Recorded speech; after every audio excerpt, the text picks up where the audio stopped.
I'm always on the lookout for Dr. Seuss films that I haven't seen because I didn't watch Dr. Seuss as a child for some reason. So I'm trying to rectify that as an adult. And when I discovered Dr. Seuss's ABC, I thought I need to watch this. I love children's cartoons and shows that are really educational. I just think they're always, when they're done right, it's always great to see. Because I grew up watching a lot of television. I got a lot of education from television, and I love to see examples of this.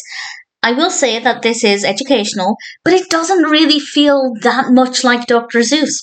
This was released in 1989. It actually was part of I believe, a VHS of 3 separate stories, but I am just talking about Dr. Seuss's ABC. Well, this is not so much a story, but 3 separate segments, I guess.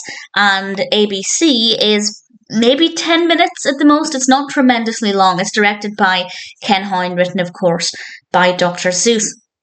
And on screen, we see animations to accompany the letters of the alphabet. What I do love about this is that it's done in alliteration. The first one is, I think it was Aunt somebody's alligator, let's say Aunt Agatha. I can't remember what it was, but it was Aunt Agatha's alligator. And I like that we're getting different examples of the sounds. We get to see the words on screen. We get to see a picture of Aunt Agatha with her alligator. And I apologise if it wasn't Agatha.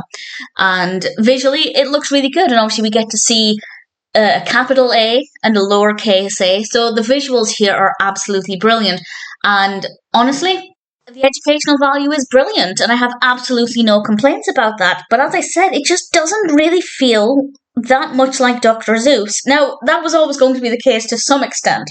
Because one of the things about Dr. Seuss is that he made up a lot of gobbledygook words that are very fun to say. They're very engaging. It's a great way to get children engaged in reading and in literature. But obviously, when you're trying to teach children the letter of the alphabet, the letters of the alphabet, you're going to want to use real words.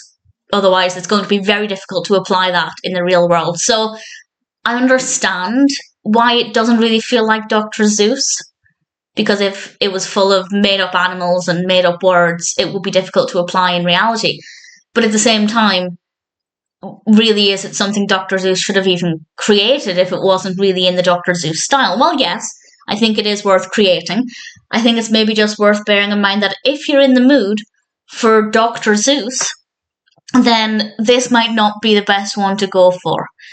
There are ones that are a lot more Dr. Seussy, if you like. Although we do still have that fun silliness we get with Dr. Seuss. For example, the fact that Aunt Agatha... I'm going to check. I checked. It's Annie. I'm not a fan of myself right now. Or also my memory, because I watched this literally minutes ago. Aunt Annie's alligator definitely has quite a fun Dr. Seuss quality to it. So it's not the most Dr. Seussy of Dr. Seuss things, but I think there's enough Dr. Seuss in there that if you're a fan of Dr. Seuss, you'll get something out of it. But definitely for the target audience, for anybody looking to learn their ABCs, I think it has a lot to offer. There's a great variety in the complexity of the words as well. For example, aunt, quite a simple, straightforward 4-letter word. Alligator, 4 syllables, much more complex. And this is throughout the entire episode or segment as well. We have a variety. Some words are much more basic and straightforward, some of them not so much, and I think that variety actually works really well. It means it can help appeal to children of different abilities, but also a child can watch this as they grow up, and some of the words will take them maybe a little bit longer to begin to recognize or even learn how to spell, because the words are on screen. It's a great way to learn spelling as well. So I think that this could have value for quite a few years for young viewers. So in general, Dr. Seuss's ABC is actually really brilliant. Great variety of words, even though most of them are not really Dr. Seussy. Some of them I can kind of see being Dr. Seussy.